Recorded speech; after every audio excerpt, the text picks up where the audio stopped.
Hello and welcome back to our channel. Today in this video, I'm going to show you how you can deactivate or delete your Instagram account. The process is very simple. What you have to do is launch your Instagram application and get logged into the account which you would like to delete or deactivate.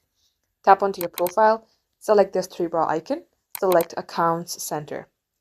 Now at this section, select Manage Accounts. If your Facebook and Instagram are connected, you will see double account. Now just select Manage under Instagram account. Then here select Deactivation or Deletion. So also be noted, deactivating your account is a temporary action, but deleting your account is permanent. So select your option, then select Continue. And likewise, it says you will lose access to the following info. Select Continue. Now, for security purposes, you might not be able to see that screen of mine, but that is where you enter your Instagram password. And likewise, your account will be deactivated.